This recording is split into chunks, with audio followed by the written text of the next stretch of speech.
Grand Rising and peace and power, family. You are now multi-dimensionally tuned in. As you can see, the sun is shining this morning, as opposed to yesterday and 2 days ago. You see, early morning like this, it was rather cloudy, because of the weather. It's just been really how spring really been making the energy feel tight sometimes. First America, and then, the rest of the world. As you can know, America is a hotbed of civilization on the planet right now. So, when we talk about things that have to do with civilization, and you talk about things that have to do with living in a system, you're talking about, things that keep you further into the grips of Babylon. You can see why in the midst of a lot of staged,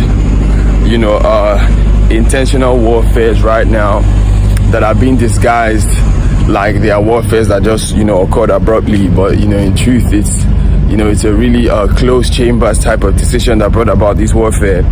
And, it's really sad to see that, we have families that are being affected by this thing across the globe.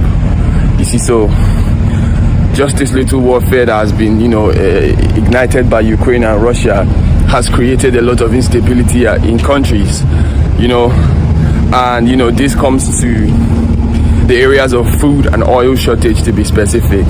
Now, here in Nigeria, this country is a producer of oil, but at the same time, due to the undevelopment and, the selfishness in government, this country imports oil and fuel.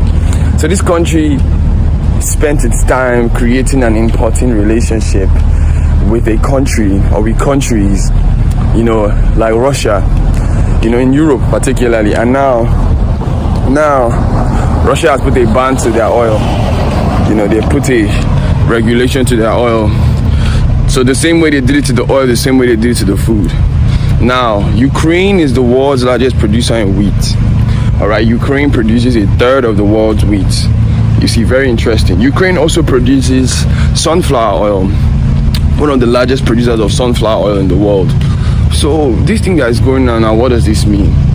If a country controls a third of the population of wheat in the world, and then that country is going through war, which means that what is left is 2/3 of the population of wheat in the world.